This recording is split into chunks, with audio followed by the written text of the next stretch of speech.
Hi everyone, Joe Fermano here. Welcome to the How to Use Your Life show video blog. No, you're not seeing things. Obviously, that is not me. I thought I'd give you a break from me today. Of course, that's Albert Einstein. People quite often ask me, Joe, what so inspires you every morning? How do you start your day? What do you do?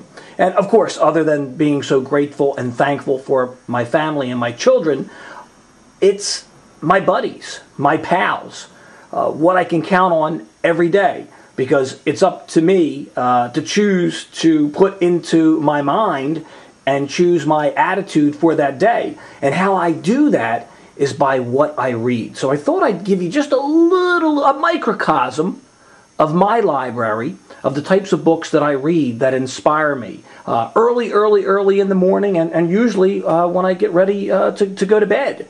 This is the stuff that I dump into my head. So, starting with Albert Einstein. I mean, come on, the guy, was deemed basically as not too intelligent, flunked math, didn't speak till the age of 4. But yet what people don't often know is all he talked about was, you got to dream, you have to imagine a lot, and every day sit and reflect on what you just did for the day and what you're going to do tomorrow. I mean, just great stuff. And then there's my old pal, almost, 550 years old today, How to Think, Leonardo da Vinci.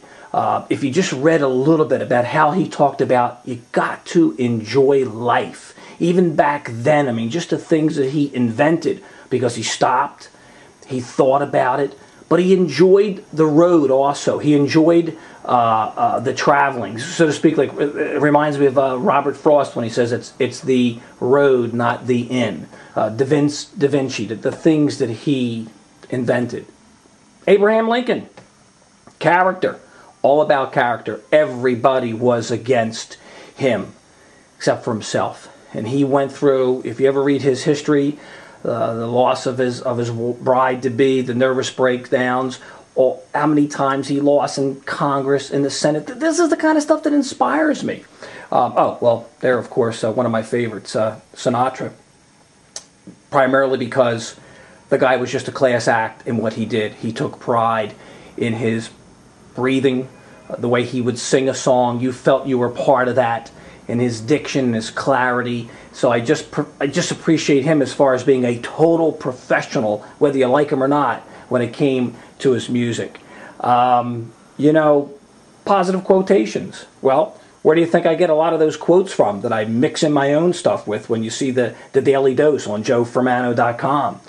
Thomas Edison. Okay, you want to take about 4 hours and talk about him? What incredible perseverance. You talk about a guy, a streak of luck. Well, not really. He was the guy who coined the phrase, success is 1% inspiration, 99% perspiration. And there's my girl. Can I say that? I hope I can say that without getting in trouble. But Mother Teresa, the joy in loving, great love. I mean, I carry, if there's anyone that has a life quote for me, it's what Mother Teresa said: let no one who ever leaves you leave without being better or happier. Beautiful. Dr. Wayne Dyer, it's ironic. I didn't even think about it when I placed these on this table. Hopefully you can see this okay. But Dr. Wayne Dyer, what a real spiritual guy. Originally became famous writing Your Erroneous Zones, but if you can ever get anything by Dr. Wayne Dyer, The Power of Intention, he just talks about being at peace with yourself, makes you at peace with others, and enjoy every moment through an attitude of gratitude. The Chicken Soup of Soul. The Chicken Soup for the Soul.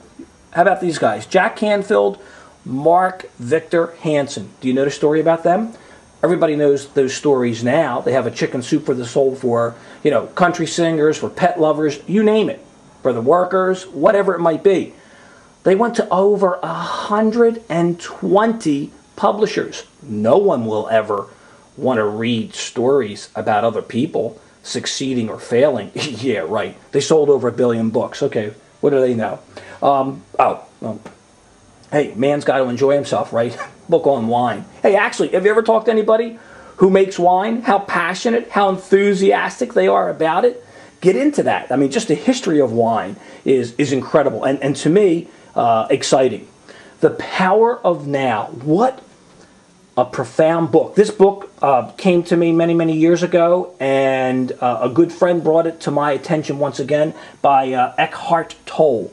The Power of Now. Basically, folks, it's one of those books that you just go through it once, and then you need to read it a couple of more times. Don't worry about yesterday. Can't do much about it other than learn from it. Don't focus on tomorrow. It's now. The more you focus on now, the better everything in your life can be. Now, this book here, this is the original book that was given to me about 25 years ago. And at the time, I wasn't mature enough to handle it. As a Man Thinketh by James Allen. James Allen was an English poet. He wrote this book late 1800s. I think it might have got published around 1903-ish, something like that. Phenomenal. You can get it in the bookstore, online, As a Man Thinketh, As a Woman Thinketh. He just breaks down all the parts of one's life, the key things like character, integrity, love and health and circumstance and attitude. I got to tell you, that book, I have extra copies stored away for my kids. So if anything ever happens to me, that's one of their life guides right there.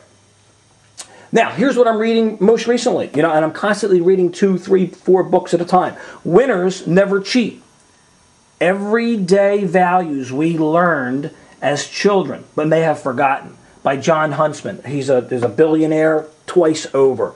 Good, easy reading stuff. Just, hey, look at that. Look at those 2 words. Self-made billionaire speaks out on honesty and generosity. Folks, I think you can just read some of the covers of these books. How can you not get inspired? And this guy here, John C. Maxwell, he writes a lot of books for corporate people about leadership and teamwork and things like that. But this latest book, The Difference Maker, anytime you can find anything by New York Times bestselling author John C. Maxwell, get it. Just get it. Making your attitude your greatest asset. What he talks about is that attitude won't make the difference in your life. You will make the difference in your life by the way you choose to use your attitude every day. And that's what sets us apart. Folks, this is just a little, again, a microcosm of some of the books, some would say an eclectic mix of what inspires and motivates me. This is Joe Fermano saying thank you for tuning in to the How to Use Your Life Joe Fermano video blog at joefermano.com. Make it a great day. It's the only one you've got.